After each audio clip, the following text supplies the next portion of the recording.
যে ভারত সবকিছু করেছে, যা কিছু করা, একেবারে হত্যাকাণ্ড আমি লিস্ট করলাম ভারত কি কি করেছে। বুদ্ধিজীবী হত্যাকাণ্ড করেছে 14 ডিসেম্বর ভারত।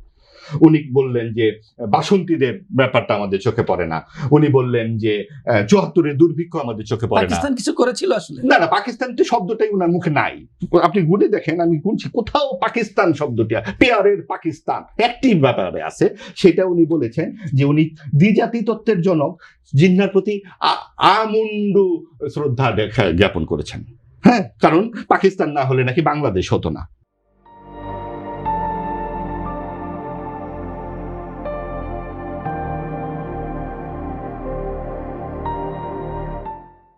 তাহলে তো বিশ্ব ব্রহ্মাণ্ড না হলে বাংলাদেশ হতো না। সেই জায়গায় আমরা চলে যাই, 500 বছর আগে চলে যাই। আমরা পাকিস্তান পর্যন্ত থাকি, কিন্তু 47 পরে 23 বছরের ইতিহাসে আমরা যাব না। কিন্তু তখন যে উপনিবেশ তৈরি হয়েছিল, তাদের পিয়ারের জিন্না সাহেব এসে যে বললো যে উর্দু এবং উর্দুই হবে একমাত্র রাষ্ট্রভাষা, সেইটা তারা বলে না। এই জন্য ভারতীয় আধিপত্যবাদ যেরকম আমরা মানি না, চোখে চোখ রেখে ভারতের সাথে কথা বলতে হবে। উনাদের মতো ভদ্রলোকের জন্য আমি একটি শব্দ আবিষ্কার করেছি, তার নাম হলো পাকিস্তানি তাকাল্লুল। শব্দটা শুনে রাখেন, পাকিস্তানি তাকাল্লুল অর্থ কি? পাকিস্তানি আধিপত্যবাদ। ভারতীয় আধিপত্যবাদকে যেরকম প্রশ্ন করতে হবে, পাকিস্তানি তাকাল্লুলকেও প্রশ্ন করতে হবে। পাকিস্তানি তাকাল্লুল হচ্ছে সেই তাকাল্লুল যা সাম্প্রদায়িক রাজনীতিকে পৃষ্ঠপোষকতা করে। এই দেশে আমরা শুধু একটি মাত্র ধর্মের মানুষ থাকি না, 92% যদি আমরা বলি এই সংখ্যার দিকে, তাহলে আমরা তো কোনো গণতন্ত্রের কথা বলাই লাগে না।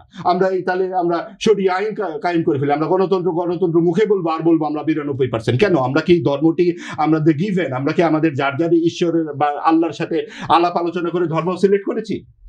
এখানে উনার আল্লাহ উনার, আমার আল্লাহ উনার, তার আল্লাহ উল্লার, আমাদের আল্লাহর সাথে আমাদের চাওয়া পাওয়া এটা ব্যক্তিগত নিভৃতের বিষয়।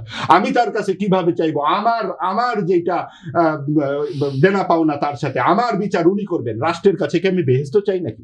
24-এর গণ অভ্যুত্থানকে বেহেশতের জন্য করা হয়েছিল আন্দোলন, হয়েছিল গণতন্ত্র, জবাবদিহিতা। কোন গণতন্ত্র আমরা দেখলাম? কোথায় কোথায় ইনকিলাব, কোথায় কোথায় মুনাফেক, কি সব ইনসাফ, এই শব্দগুলো কোথা থেকে আসলো? আপনি ইনকিলাব, এই যে মঞ্চ বানানো হলো 5 মাসের মতো, এত সব। আমরা যখন ছাত্র রাজনীতি করেছি ভাই, প্রত্যেকেরই অভিজ্ঞতা আছে। একটা মাইক ভাড়া করতে কত টাকা লাগতো? 20 জনকে নিয়ে একটা মিছিল করে চা খাবেন, সেই টাকা জোগাড় করতে আমরা পারি না। আর এই লক্ষ লক্ষ মানুষের ইনকিলাব মঞ্চ আপনি করে ফেলেন কি করে? এর অর্থের উৎস কি? এইগুলা যদি ধরে বর্তমান সরকার, তাহলেই বোঝা যাবে সাম্প্রদায়িক শক্তিকে কিভাবে আমরা বলছি। কেন আমরা সাম্প্রদায়িক শক্তিকে অ্যাড্রেস করছি? সাম্প্রদায়িক শক্তি তো খারাপ কিছু না, সম্প্রদায় তো খারাপ জিনিস না। বাইরে রাগ করেন কেন? ডানপন্থা কি খারাপ? বামপন্থা যদি বলা হয় খারাপ না, তাহলে ডানপন্থা খারাপ কেন? ভাই, যেইটা নিয়ে আপনারা রাজনীতি করেন, জামায়াতে ইসলামী, ইসলাম শব্দটাই তো আছে। তার মানে আপনি আর যারা মানুষ, যদি 2 জন মানুষই একটি ধর্মের বা একটা বিশ্বাসের হয়ে থাকে, তাকেও আপনাকে রাষ্ট্রকে সমান মর্যাদা দিতে হবে, সমান সম্মান থাকতে হবে। যেটা আমাদের প্রধানমন্ত্রী তারেক রহমান সাহেব বলেছেন নির্বাচনের আগে এবং পরেও, বিশ্বাসী অবিশ্বাসী সংশয়ী সকলের সমান মর্যাদা ও সম্মান থাকবে। এই যে আধুনিক দৃষ্টিভঙ্গি, সেটাই তো আমরা রাষ্ট্রের কাছে চাই, সেটাই তো আমরা 24-এর গণ অভ্যুত্থানে চেয়েছি। সেটা হাইজ্যাক হয়ে গেল কার হাতে? অন্তর্বর্তীকালীন সরকার সেটা হাইজ্যাক করে জুলাই সংস্কারের নামে আমরা দেখলাম খালি সংস্কারই হচ্ছে। কি সংস্কারটা হলো? আমরা দেখলাম যে সেখানে মুক্তিযোদ্ধার গলার মধ্যে জুতার মালা পরানো হলো। মুক্তিযুদ্ধ বলার সাথে সাথে বলা হলো আওয়ামী লীগের দালাল, আপনারা আওয়ামী লীগকে পুনর্বাসন করতে চায়। আওয়ামী লীগকে পুনর্বাসন করে আমার লাভটা কি? আমার তো যথেষ্ট বয়স হয়েছে, আমি তো মোটামুটি ভাবে আমার জীবনটা তো শেষের দিকে চলে এসেছি।